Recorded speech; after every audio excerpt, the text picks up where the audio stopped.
Students, मैं हूँ आराधना, लेके आई हूँ एक और वीडियो अपने ही यूट्यूब चैनल आराधना ट्यूटोरियल क्लासेस पे, जिस वीडियो का टॉपिक है how a ball mill works, यानी कि एक्शन ऑफ टम्बलिंग मिल्स। तो बॉल मिल के बारे में बताया है कि कैसे बॉल मिल वर्क करती है। तो चलिए आइए देखते हैं। तो ये है बॉल मिल का स्कीमेटिक डायग्राम, जिसमें एक बॉल मिल दिखाई गई है और बॉल मिल की जो शेल है उसके अंदर स्टील बॉल्स हैं और पार्टिकल्स हैं जिनका एक साइज़ रिड्यूस होना है। बॉल्स जो है वो उनका साइज़ भी एक रेंज के अंदर है, यानी कि पर्टिकुलर साइज़ की बॉल्स नहीं है, वेरियस साइज़ बॉल्स हैं और जो पार्टिकल्स हैं वो भी वेरियस साइजेस के हैं जिनका हमें साइज़ रिड्यूस करके एक ही रेंज में लेके आना है। ठीक है, तो बॉल मिल में होता क्या है, जो शेल है वो रोटेट करती है, जिसके रोटेट होने से जो बॉल्स हैं वो अप एंड डाउन रोटेट होती हैं और जब वो अप जाती हैं through the walls of shell, वहाँ से वो फॉल होती हैं, यानी कि गिरती हैं और जो नीचे पार्टिकल्स होती हैं उन पे इम्पैक्ट करती है, जिससे कि जो पार्टिकल्स हैं उनका साइज रिड्यूस होता है।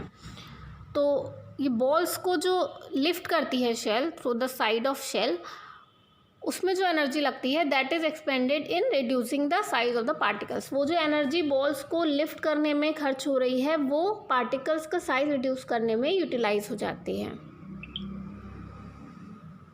तो ये मैंने बॉल मिल को एक्शन करते हुए दिखाया, यानी कि किस तरह से बॉल मिल वर्क करती है। तो आप देख सकते हैं कि ये बॉल मिल रोटेट होना स्टार्ट हुई और जो बॉल्स हैं ये अप एंड डाउन साथ ही शेल के साथ साथ मूव करने लगे और इसमें बॉल्स कितनी होती हैं, इनमें बॉल्स इतनी होती हैं कि जब ये शेल एट रेस्ट हो तो इस शेल का आधा वॉल्यूम वो बॉल्स ऑक्यूपाई कर सकें, इतनी बॉल्स होती हैं। जो इसमें फीड होती है वो ड्राई भी हो सकती है और सस्पेंशन भी हो सकती है, यानी कि वाटर में उसका सस्पेंशन भी हो सकता है। लेकिन अगर वाटर में सस्पेंशन है तो कैपेसिटी और एफिशिएंसी दोनों ही बढ़ जाते हैं मिलके।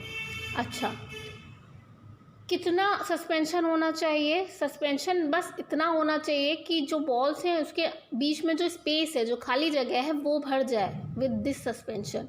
तो डिस्चार्ज ओपनिंग होनी चाहिए अप्रोप्रिएट पोजीशंस पे, ताकि लिक्विड लेवल को मिल में कंट्रोल किया जा सके।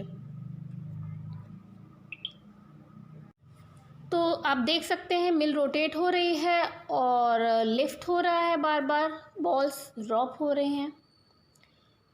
It turns to lift and drop the feed mix with balls, यानी कि बॉल्स और फीड जो हैं दोनों बार बार लिफ्ट और ड्रॉप हो रही हैं। तो ये कैसे हो रहा है? जब मिल रोटेट हो रही है तो वहाँ पे कौन सा फोर्स लग रहा है? Centrifugal force, right? Centrifugal force लग रहा है। तो centrifugal force keeps the balls in contact with the wall and with each other during the upward movement. जब वो ऊपर जाती हैं बॉल्स तो सेंट्रीफ्यूगल फोर्स जो है वो बॉल्स को वॉल के, शेल की वॉल के कांटेक्ट में भी रखता है और साथ में एक दूसरे के कांटेक्ट में भी रखता है। तो दो तरह के फोर्स लगते हैं। पहला फोर्स लगता है बॉल्स के बीच में, बॉल्स जो है एक दूसरे के ऊपर, क्योंकि मिल रोटेट हो रही है तो बॉल्स जो है वो स्लाइड कर रही हैं और एक दूसरे के ऊपर स्लिप कर रही हैं, रोल कर रही हैं। तो एक तो वो रोलिंग का, यानी कि रबिंग का एक एक्शन लगता है, और दूसरा एक्शन होता है जब बॉल्स ऊपर जाती हैं और ऊपर से नीचे आती हैं बॉटम पे, तो वो पार्टिकल्स को इम्पैक्ट करती हैं, जिससे पार्टिकल्स का साइज रिड्यूस होता है। तो दो तरीके के यहाँ पे फोर्स लग रहे हैं, या दो तरीके का यहाँ फिनोमिनन हो रहा है। एक तो इम्पैक्ट और दूसरा रोलिंग एंड स्लिपिंग का, या फिर हम रबिंग एक्शन भी उसको कह सकते हैं। तो जितना ज़्यादा मिल फास्ट रोटेट करेगी उतना ही ज़्यादा बॉल्स जो है वो ऊपर जाएंगी। मिल जो वॉल की मिल है उसके थ्रू उतना ही ज़्यादा बॉल्स ऊपर जाएंगी और उतना ही ज़्यादा जो मिल है वो पावर कंज्यूम करेगी। जितना ज़्यादा बॉल्स ऊपर जाएंगी उतना ही ज़्यादा जब वो नीचे गिरेंगी तो वो उतना ही ज़्यादा इम्पैक्ट करेंगी बॉटम के पार्टिकल्स पे और उतना ही ज़्यादा साइज रिड्यूस होगा पार्टिकल्स का। लेकिन अगर स्पीड बहुत ज़्यादा है, अगर बहुत ज़्यादा स्पीड है तो जो बॉल्स हैं वो इम्पैक्ट नहीं करती, वो कैरी ओवर हो जाती है और जो मिल है कहा जाता है कि दैट इज़ सेंट्रीफ्यूगिंग, मतलब उसमें बस सेंट्रीफ्यूगिंग एक्शन हो रहा है और उसमें इम्पैक्ट का एक्शन हो ही नहीं रहा है, साइज रिड्यूस हो ही नहीं रहा है। तो the speed at which centrifuging occurs is called the critical speed. जिस स्पीड पे सेंट्रीफ्यूगिंग होती है, यानी कि जब स्पीड बहुत ज़्यादा हाई होती है कि बॉल्स रुक ही नहीं रही हैं, बस कैरी ओवर हुई चली जा रही हैं, that speed is called critical speed. तो ये जो स्पीड है क्रिटिकल स्पीड, इस पर बहुत थोड़ी या कोई ग्राइंडिंग होती ही नहीं है, यानी कि कोई साइज रिडक्शन होता ही नहीं है, और ऑपरेटिंग स्पीड हमेशा क्रिटिकल स्पीड से कम होनी चाहिए।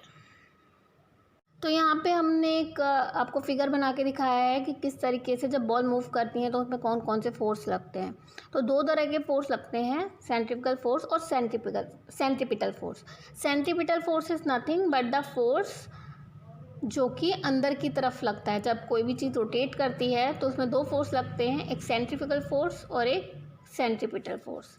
ठीक है, सेंट्रीफ्यूगल फोर्स वो होता है जो बाहर की तरफ लगता है, और सेंट्रीपिटल फोर्स वो होता है जो अंदर की तरफ लगता है, यानी कि रेडियस के अंदर जो लगता है दैट इज सेंट्रीपिटल, और जो बाहर लगता है वो सेंट्रीफ्यूगल। तो जो सेंट्रीपिटल फोर्स है that is nothing but gravitational force. ठीक है, तो अब आप देख सकते हैं कि पॉइंट ए एक यहाँ पे दिखाया गया है। तो जो पॉइंट ए है उसको हम देखते हैं।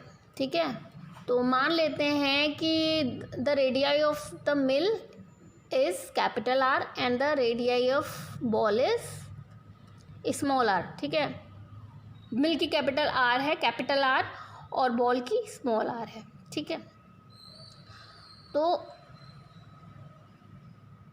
मिल की एक्सिस से बॉल का सेंटर कितना दूर हुआ, एक तो मिल की जो रेडियस है वो कैपिटल आर माइनस जो बॉल की रेडियस है स्मॉल आर, यानी कि यहाँ पे जो हम रेडियस लेंगे पूरी कैलकुलेशन में that will be capital R minus R.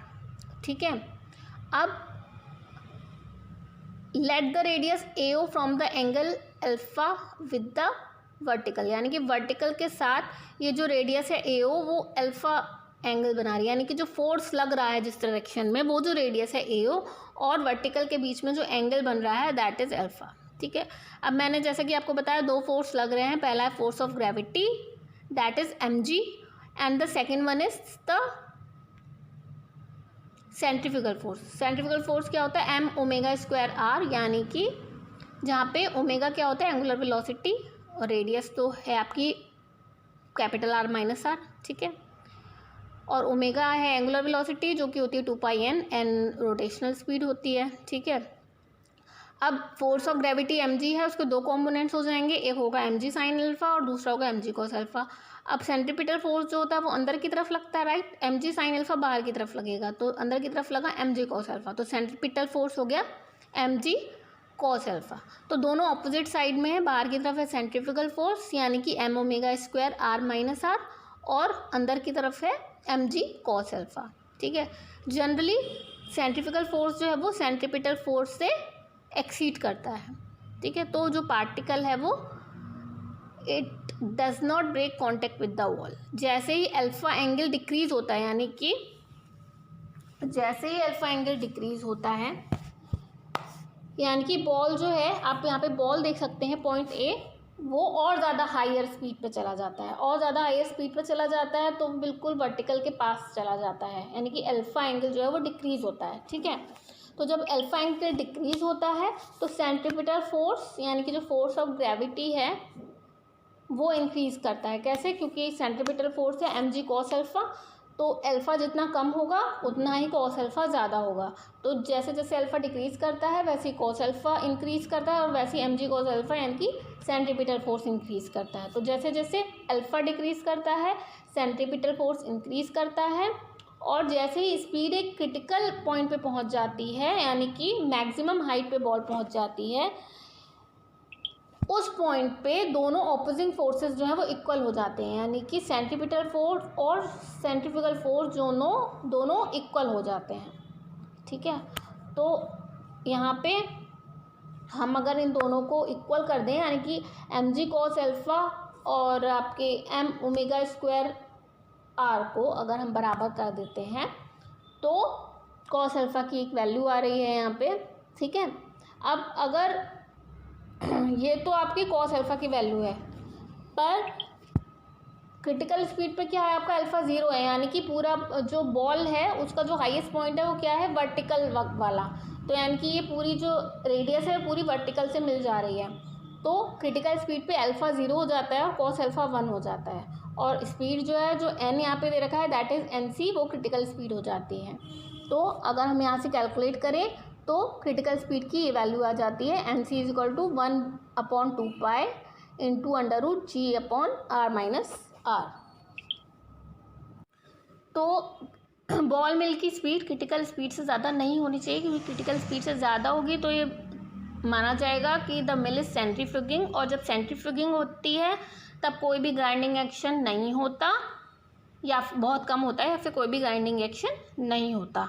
ठीक है, तो ये है क्रिटिकल स्पीड।